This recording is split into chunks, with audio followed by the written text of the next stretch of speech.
வணக்கம். ஓப்பன் வென்டாருடைய இந்த செஷன்ல என்ன பார்க்க போறோம்னா, இங்கிலீஷ்ல ப்ரிப்போசிஷன்ஸ். இது வந்து எந்த கிளாஸும் பார்த்துக்கலாம். 8வது படிச்சாலும் சரி, 12வது படிச்சாலும் சரி, தெரியலன்னா இந்த இங்கிலீஷ் கிராமர்லாம் பார்த்துக்கிறதுல தப்பே கிடையாது.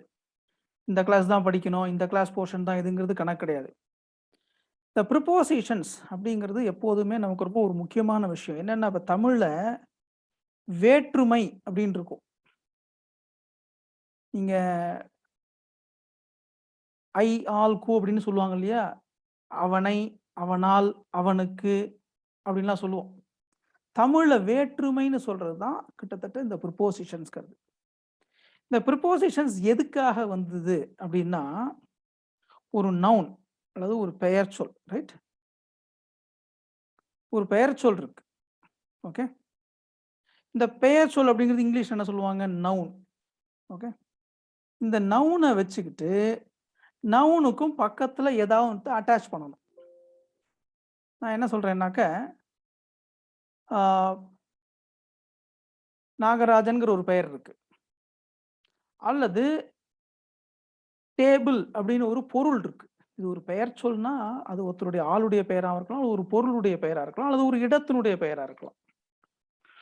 அந்த பெயர் சொல்லையும், இன்னொரு பெயர் சொல்லையுமோ, ஒரு நவுனோட இன்னொரு நவுனையோ, ஒரு நவுனோட இன்னொரு ப்ரோனவுனையோ, எதையாவது ஒரு விதத்துல தொடர்பு படுத்தி காமிக்கணும். அதுக்கு தான் அந்த ப்ரிப்போசிஷன்ஸ் வந்திருக்கு. இதுக்கு நான் இப்ப என்ன சொல்ல போறேன்னா, இன்னைக்கு ஒரு 2 எக்ஸாம்பிள் எடுத்துப்போம். இப்ப நம்ம ஃப்ரம் அப்படின்னு ஒண்ணு பார்ப்போம். ஃப்ரம் அப்படிங்கும்போது, இத பல விதத்துல உபயோகப்படுத்தலாம். அங்கிருந்து, ஒரு இடத்திலிருந்து, ஒரு place from this place. Okay. நான் இங்கிலீஷ்ல என்ன சொல்லுவேன் அப்படின்னாக்க, ஃபர்ஸ்ட்டு ஒண்ணொண்ணா ஒரு நாளைக்கு ஒரு விஷயம் அல்லது 2 விஷயம் கத்துங்க. ஒரே நாள்ல எல்லாம் கத்துக்கணும்னு அவசியம் கிடையாது. ஏன்னா நம்ம தமிழ் தாய்மொழிய வந்து நம்ம குழந்தையிலேருந்து ஃபர்ஸ்ட்டு 3, 4 வருஷம் நம்ம பேசி, பேசி கேட்டுக்கிட்டே இருக்கோம். அதனால நெறையா உள்ள போயிடுது. அப்புறம் கத்துக்கிறது ஈஸியா இருக்கு. ஆனா இங்கிலீஷ் அப்படி இல்ல. திடுதிப்புன்னு நம்ம ஆரம்பிக்கிறோம் கிராமர் அப்படின்னு சொல்லிட்டு. நம்ம பேச்சு வழக்குல அது இல்ல. நெறையா கேட்கறது இல்ல. அதனால அது கொஞ்சம் கஷ்டப்படுறது. நான் என்ன சொல்லுவேன்னா, கொஞ்சம் கொஞ்சமா ஒரு நாளைக்கு ஒரு விஷயம் அல்லது 2 விஷயம் எடுத்துங்க. அத நல்லா பிராக்டிஸ் பண்ணுங்க. இப்ப நான் என்ன சொல்றேன், கும்பகோணத்தில் இருந்து அல்லது தஞ்சாவூரில் இருந்து அல்லது கடலூரில் இருந்து அப்படின்னாக்க, ஃப்ரம் கடலூர் அப்படின்னு நான் சொல்லுவேன். அதே மாரி சென்னையிலிருந்து அப்படின்னா என்ன? ஃப்ரம் சென்னை. கரூரில் இருந்து ஃப்ரம் கரூர். இத இப்படியே பிராக்டிஸ் பண்ணணும். ஒரு 10 இந்த மாரி சொல்லுங்க பார்க்கலாம். நீங்க சேட்ல லைவ் அட்டெண்ட் பண்றவங்கலாம் சேட்ல எழுதலாம். உங்க ஊர் எதுவோ, அந்த ஊரிலிருந்து இப்ப மதிவாணன் ஒருத்தர் சேலத்திலிருந்து ஃப்ரம் சேலம் அப்படின்னு சொல்லியிருக்காரு. அருமை. அவ்வளோதான். இப்ப இத ஒரு 10 தடவ, 20 தடவ பிராக்டிஸ் பண்ணணும். உங்களுக்கு ஞாபகம் இருக்கா? நம்ம 1ஆம் கிளாஸ்ல ஆனா, ஏபிசிடியோ, எழுதும்போது என்ன பண்ணுவாங்கன்னா, ஸ்லேட்ல ஆன்னு எழுதி குடுத்துருவாங்க. அது மேலேயே திருப்பி திருப்பி எழுது அப்படிம்பாங்க. ஒரு 10லேருந்து 20 தடவ இதையே பிராக்டிஸ் பண்ணுங்க. ஃப்ரம் சேலம், ஃப்ரம் ட்ரிச்சி, ரைட்டா? இப்படியே பண்ணினேன்னா, உனக்கு ஒரு இடத்துல இருந்து வர்றான் அப்படின்னாக்க, ஃப்ரம் அப்படிங்கிறது ஆட்டோமேட்டிக்கா மனசுல பதிஞ்சிரும். ஸோ, அப்ப இந்த ஃப்ரம் அப்படிங்கிறது இந்த இடத்தில் இருந்து அப்படிங்கிறது நமக்கு புரியுது. அதே மாரி இப்ப ஃப்ரம்ங்கிற மாரி டூவும் இருக்கு இல்லையா? திருச்சியிலிருந்து சேலத்துக்கு சென்றார் அப்படின்னாக்க, ஃப்ரம் ட்ரிச்சி டூ சேலம். இன்னொரு இடத்துக்கு. அதே மாரி டூ சென்னை,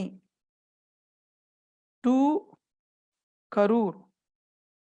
ஸோ இப்படி பார்த்தீங்கன்னா, இந்த ஃப்ரம்மும், டூவும் இந்த இடத்திலிருந்து இந்த இடத்துக்கு. அப்படி வச்சுக்கலாம். இதே யூசேஜ இந்த உபயோகத்த ராமுவிடமிருந்து அப்படின்னு சொன்னாக்க என்ன பண்ணணும்? From Ramu, from Kumar, from Bhuvana. இத வந்து ஒரு இடத்திலேருந்து இன்னொரு இடத்துக்குங்கிறதுக்கு யூஸ் பண்ணிக்கலாம். ஒருத்தர்ட்டேருந்து இன்னொருத்தர்கிட்ட அப்படின்னு சொல்லலாம். இப்ப டூ ஜேம்ஸ், ஜேம்ஸுக்கு. டூ அக்பர். இந்த ப்ராப்பர் நவுன்னு சொல்லுவாங்க. ஒரு ஆளோட பேரா இருந்ததுன்னா, அது ஃபர்ஸ்ட் லெட்டர் கேப்பிட்டல் லெட்டர்ல எழுதணும்.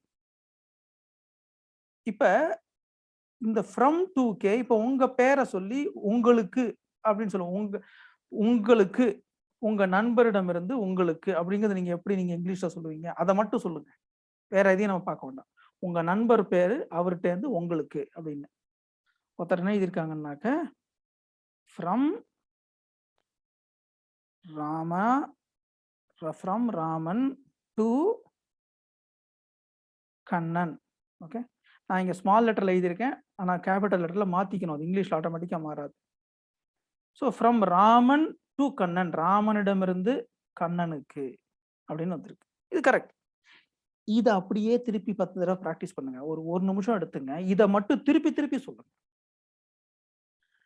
இப்போ கராட்டே யாராவது கத்துட்டு இருந்துக்காலும் பார்த்துருக்கலாம். பேசிக்கா ஒரு ஃபார்வர்ட் பஞ்ச் அல்லது ஃபார்வர்ட் கிக்னு சொல்லுவாங்க. அதையே திருப்பி 10 தடவை பண்ணுவாங்க. ஓ, இது கத்துக்கிட்டோம், ஒரு 2 தடவை பண்ணா போறோம், அடுத்ததுக்கு தாவில்லாம் விட மாட்டாங்க. திருப்பி திருப்பி திருப்பி அதையே பண்ணணும்.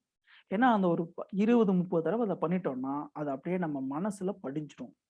இதுதான் இங்கிலீஷ்னுடைய ட்ரிக். அது தமிழா இருந்தாலும் சரி, இங்கிலீஷா இருந்தாலும் சரி, மேத்ஸா இருந்தாலும் ஒரு விஷயத்த திருப்பி திருப்பி பண்ணு. ஸோ இப்போ நம்ம என்ன பண்ணோம், ஃபர்ஸ்ட் இந்த ஃப்ரம் அண்ட் டு ஒரு இடத்துல இருந்து இன்னொரு இடத்துக்கு அதை பார்த்தோம். அதே மாதிரி ஒரு ஆளுகிட்டே இருந்து இன்னொரு ஆளுகிட்ட அதையும் பார்த்தோம். இப்போ இந்த ஃப்ரம் அண்ட் டுக்கு இன்னொரு உபயோகம் இருக்கும், இன்னொரு யூசேஜ் இருக்கும். டைம். ஓகே, ஃப்ரம் 1980 to 2021, இந்த வருடத்திலிருந்து இந்த வருடத்துக்கு. அதே மாதிரி ஃப்ரம் மண்டே டு ஃப்ரைடே இப்படியும் சொல்லலாம். அதே மாதிரி from April to June. So இது 3 விஷயத்துக்கு உபயோகப்படுறது. ஒன்று பிளேஸ், இன்னொன்று people are some persons. Okay, அதுக்கப்புறம் டைம். ஸோ இந்த 3த்துக்கும் ஒரு இடத்திலிருந்து இன்னொரு இடத்துக்கு, ஒருத்தர்கிட்ட இருந்து இன்னொருத்தர்கிட்ட, ஒரு காலகட்டத்திலிருந்து இன்னொரு காலகட்டத்துக்கு. ரைட்? ஸோ இந்த 3த்துக்கும் இந்த ஃப்ரம் அண்ட் டு உபயோகப்படும். ஃப்ரம்னா இந்த இடத்தில் இருந்து, இருந்து அதிலிருந்து. டூன்னா இந்த இடத்துக்கு அல்லது அவனுக்கு அல்லது அந்த காலகட்டத்துக்கு.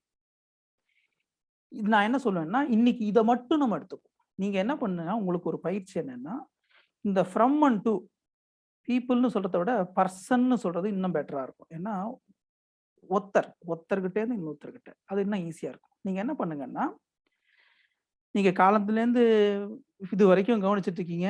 எந்த இடத்துக்குலாம் போயிட்டு வந்தீங்க, எந்த இடத்துல இருந்து எந்த இடத்துக்கு போயிட்டு வந்திருக்கீங்க. இப்ப வீட்டுலேருந்து கடத்தருக்கு போயிருப்பீங்க, கடத்தலேருந்து கோவிலுக்கு போயிருப்பீங்க, கோவில்லேருந்து திருப்பி வீட்டுக்கு வந்திருப்பீங்க. இதை வந்து திருப்பி திருப்பி ஒரு 10 சென்டென்ஸ் எழுத மாட்டான். இந்த இடத்துல இருந்து இந்த இடத்துக்கு அதை மட்டும் எழுதுங்க. அதுக்கு முன்னாடி நான் சென்றேன், அவன் சென்றான், அதெல்லாம் விட்டுருவோம். அதே மாதிரி நீங்க யார்கிட்டயாவது எதாவது கொடுத்துருப்பீங்க, அல்லது உங்களுக்கு யாராவது தண்ணி கொடுத்துருப்பாங்க, அல்லது ஒரு புஸ்தகம் எடுத்து கொடுத்துருப்பாங்க, அல்லது கடைக்கு வாங்கி என்ன பொருள் கொடுத்துருப்பாங்க.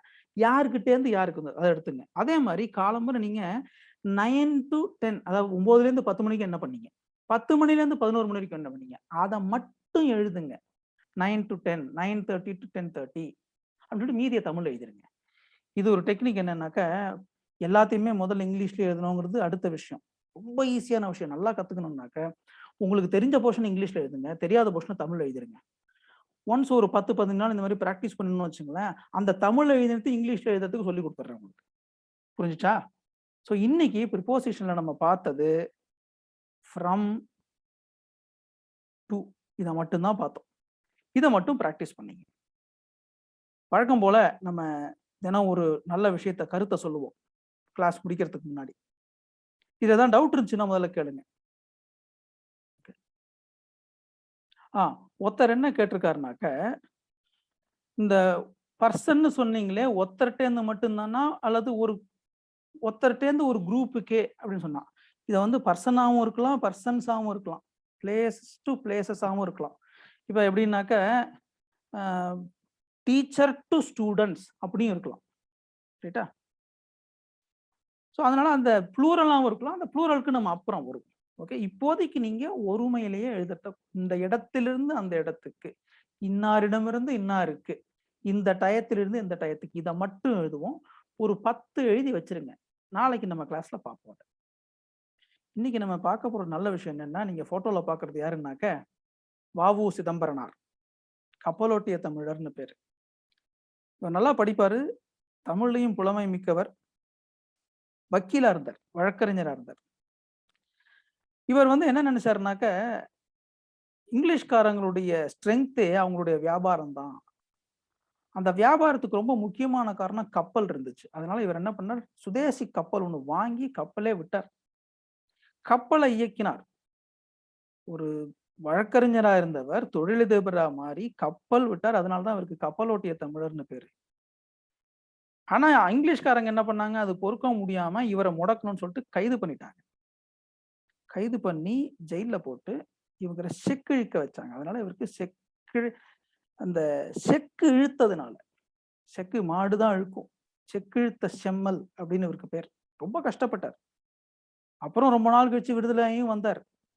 ஆனா நம்ம என்ன பார்க்கணும் அப்படின்னா, ஏன் இதை சொன்னேன்னாக்க, நல்லா வசதியா வாழ்ந்திருக்கலாம், சம்பாதிச்சிருக்கலாம், படிச்சுட்டு சம்பாதிச்சிருக்கலாம், அல்லது கப்பலே நல்லா பண்ணி ஆங்கிலேயர்களுடைய சுமூகமா இருந்து இன்னும் சம்பாதிச்சிருக்கலாம். அவர் சம்பாத்தியம் மட்டும் முக்கியம் இல்ல, சுதந்திரம் முக்கியம் அப்படின்னு அவர் நினைச்சு அதுக்காக செக்கையும் இழுத்தார். அவ்வளவு கஷ்டப்பட்டார். இந்த மாதிரி பெரிய மகான்கள்லாம் கஷ்டப்பட்டதுனால தான் நம்ம இன்னைக்கு சுதந்திரமா இருக்கோம். அதை நம்ம மனசுல என்னைக்கும் வச்சுக்கணும். இப்பேற்பட்ட மக்கள், இப்பேற்பட்ட பெருமனிதர்கள்லாம் நம்ம பாரத நாட்டுல இருந்திருக்காங்க, நம்ம தமிழ்நாட்டுல இருந்திருக்காங்க. இவர்களுடைய கடின உழைப்பினாலையும் இவர்களுடைய சாதுரியத்தினாலும் தான் இன்னைக்கு நம்ம இவ்வளவு சுதந்திரமா இருக்க முடியுது, இவ்வளவு நல்லா படிக்க முடியுது, இவ்வளவு வசதியா இருக்க முடியுது. இவர்களெல்லாம் நம்ம எப்போதும் நினைச்சுக்கணும். வாழ்க பாரதம், வெல்க தமிழகம்.